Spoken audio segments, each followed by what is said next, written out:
আর অধীর তুই কি নামাজ পড়বি না কি আগামী দিনে? তোর আবার এত তোর জোর বাবরি মসজিদ হচ্ছে না কেন, তার জবাব দিতে হবে তোকে। তুই তো বেলডাঙ্গার লোককে বোকা বানাস, সরুলিয়া, জলিলিয়া আরো মাদ্রাসায় সারগাছিতে দাঁড়িয়ে দাঁড়িয়ে পেন্ট্রোল থেকে মুতে এসে এখানে আবার কোরআনের আয়াত পড়িস। তুই নেমু খারাম, তুই আবার কেন বলবি বাবরি মসজিদ তাড়াতাড়ি হোক? তোর কি স্বার্থ রে?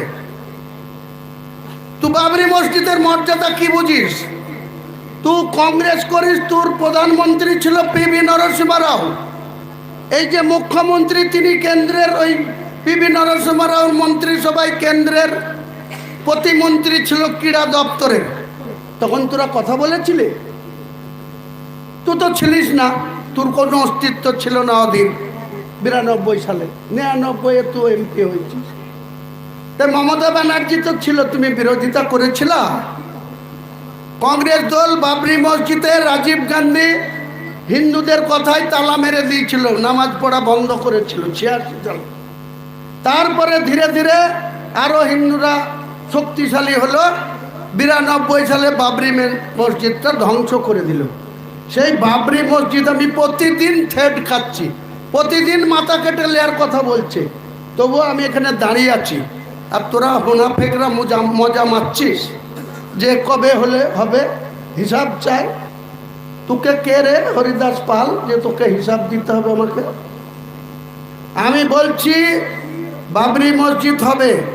আর যত টাকা দান আসছে, যত মেটেরিয়াল আসছে, কাজ শুরু হওয়ার পরে থেকে লাস্ট কমপ্লিট হওয়া পর্যন্ত বাবরি মসজিদের অনুদান কত পাওয়া গেল, কত মেটেরিয়ালস পাওয়া গেল, কত খরচা হলো, ট্রাস্ট থেকে অডিটর লাগিয়ে অডিট করে পুরো বাংলার মুসলমানদের না, গোটা ভারতবর্ষের মুসলমানদেরকে জানানো হবে। স্বচ্ছতার প্রশ্নে আমি কারোর সাথে কম্প্রোমাইজ করব না, কিন্তু মুরুদ নাই এক ফুটা, আর তুমি কালকেই করে দিতে হবে বলবা? তোমার 14 গোষ্ঠীর ক্ষমতা থাকে তো একটা করে দেখাও তো, দেখি কেমন তুমি মসজিদ করতে পারো না কি করতে পারো। একটা ইমারত বানাতে গেলে ইন্ডিয়ানের যা রুলস আইন তা মেনটেন করে করতে হবে। সমস্ত কাজ চলছে, ইনশাল্লাহ ফেব্রুয়ারি মাসে শুরু হবেই 15 তারিখের আগে, এবং 3 বছরের মধ্যেই বাবরি মসজিদ কমপ্লিট হবে। পাশাপাশি হসপিটাল, হোটেল কাম রেস্তোরাঁ, মুসাফিরখানা, তারপরে একটা ইউনিভার্সিটি। এই মমতা ব্যানার্জিকে একটা ইউনিভার্সিটি চাওয়া হয়েছিল সিরাজদৌল্লার নামকরণে। আজও পর্যন্ত 7 বছর ধরে একটা ইউনিভার্সিটি চালু রেখেছে। সিরাজদৌল্লার নাম দিতে তার গায়ে একবারে প্যাক প্যাক করে ভুগছে। মন্দির বানানোর সময় বিরাট তোড়জোড়, আর সিরাজদৌল্লার নামে তার মন্দির ইউনিভার্সিটি হবে না। তো এই মুসলমান কবে বুঝবে? মুসলমানের বাড়িতে মুরগি পোষা, জামাই আসলেই জবাই করে জামাইকে খাই দেয়। তেমনি মমতা ব্যানার্জি মুসলমানদেরকে শুধু ব্যবহার করছে, বলছে আমি মুসলমানদের মাসিয়া। ঈদের ময়দানে রেড রোডে গিয়ে এই আমাদের কারি সাহেবদের মতন কিছু কারি আছে কলকাতায়, তাদেরকে ধরে অমনি হিজাব পরে যেয়ে একবারে বলে দিচ্ছি লা ইলাহা ইল্লাল্লাহ মুহাম্মাদুর রাসূলুল্লাহ। মুসলমান ভাই, তোমরা আমাদের দুধেল গাই, তোমরা ভোট দিবা, আমি তোমাদের হয়ে রেড রোডে এসে দাঁড়িয়ে তোমাদের হিজাব পরে দেখাবো। কি লাভ মুসলমান সমাজে?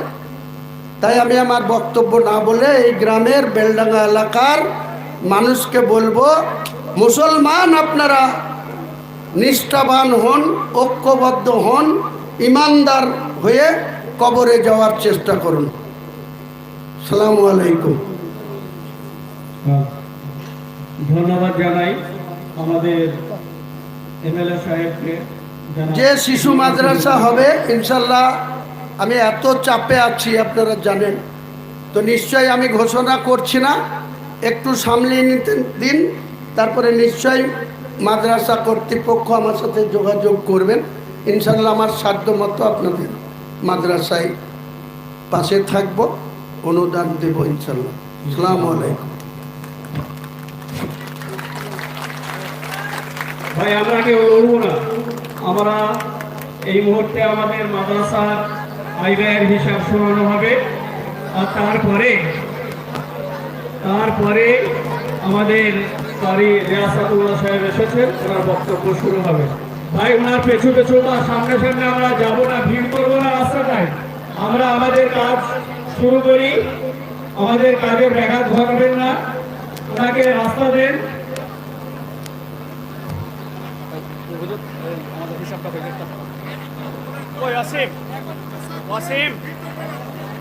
এই যে কেউ ভিড় করো না। ওনার সিকিউরিটি যারা আছেন তেনাদেরকে বলবো যে আপনারা আপনাদের মতো দায়িত্ব করে আগে নিয়ে যান। আর আমাদের লোকেদের বলছি ভাই কেউ ভিড় করবো না, আমরা বসে যাই প্যান্ডেলে। ভাই এখন করছে নেই বসে। আজকে আমাদের এই বাৎসরিক জালসা, এই জালসার কামিয়াবির জন্য ভাই এবারে আমাদের বক্তা শুরু করছে বক্তব্য। আপনাদের সকলের পরিচিত জনাব আলহাজ কারি রিয়াসাতুল্লাহ হায়াত সাহেব। জি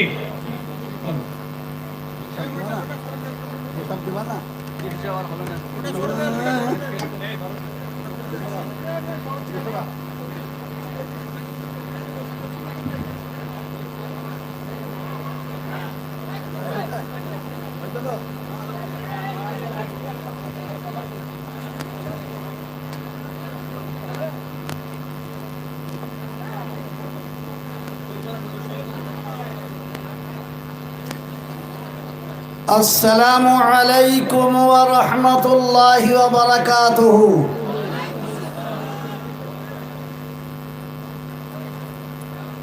কি গো মকরমপুরের মানুষ,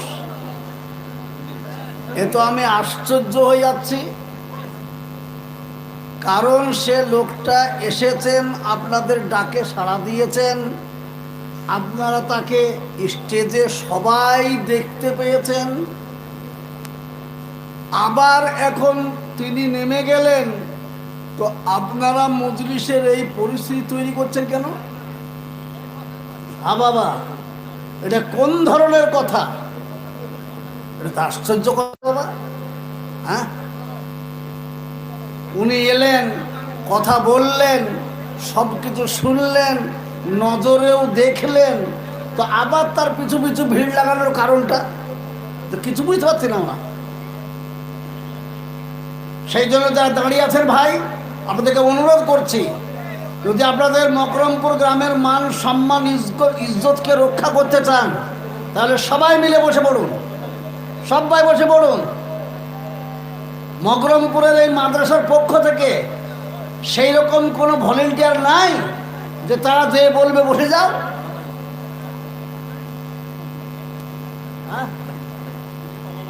হ্যাঁ, আসুন। আলহামদুলিল্লাহ।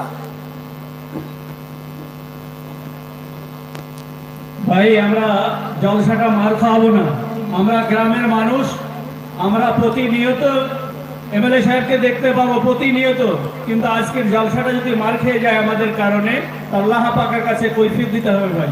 সেজন্য আমি অনুরোধ করব যে আমরা ওখানে ভিড় না করে বসে যাই, বক্তার বক্তব্য করতে সুবিধা হবে। আলহামদুলিল্লাহ, আলহামদুলিল্লাহ নাহমাদুহু ওয়া নাস্তাঈনুহু ওয়া নাস্তাগফিরুহু ওয়া নু'মিনু বিহি ওয়া নাতাওয়াক্কালু আলাইহি ওয়া না'উযু বিল্লাহি মিন শুরুরি আনফুসিনা ওয়া মিন সাইয়্যাতি আ'মালিনা। মান ইয়াহদিহিল্লাহু ফালা মুযিল্লা লাহু ওয়া মান ইউদ্লিলহু ফালা হাদিয়া লাহু। ونشهد أن لا إله إلا الله وحده لا شريك له ونشهد أن سيدنا وسندنا وحبيبنا ومرشدنا ومولانا محمدا عبده ورسوله أما بعد فقد قال الله تبارك وتعالى في كلامه المجيد والفرقانه الحميد. أعوذ بالله من الشيطان الرجيم. بسم الله الرحمن الرحيم.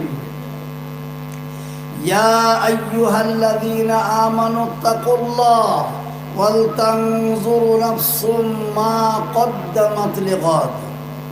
قال الله عز وجل في موضع آخر: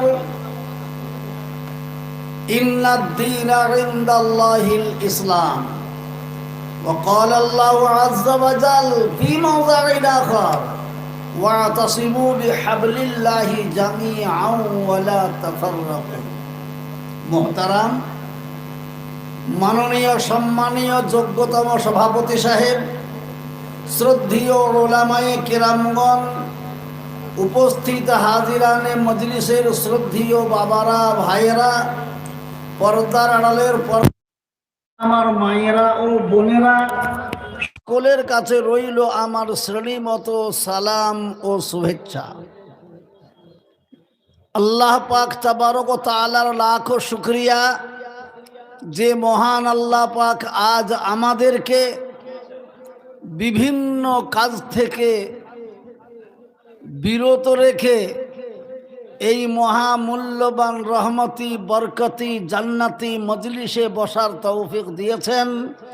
মহব্বতের সাথে সকলে বলি একবার আলহামদুলিল্লাহ।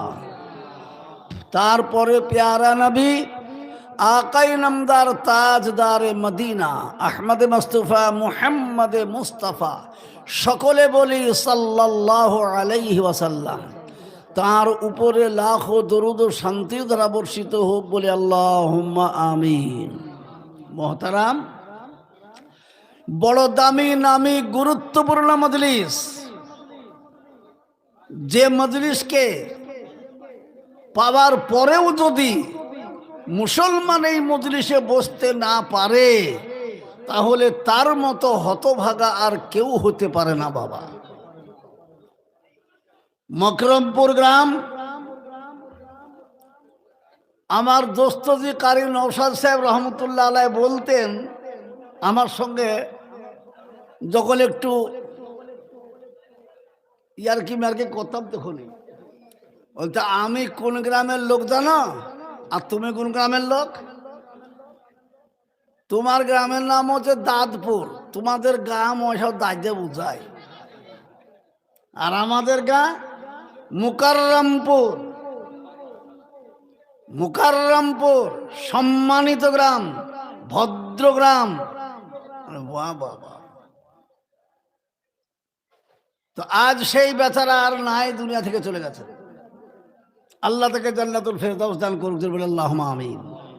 মুহতারাম, যদি সত্যিকারেরই শব্দগত অর্থ মুকাররম লেন তো সত্যিই সম্মানিত গ্রাম।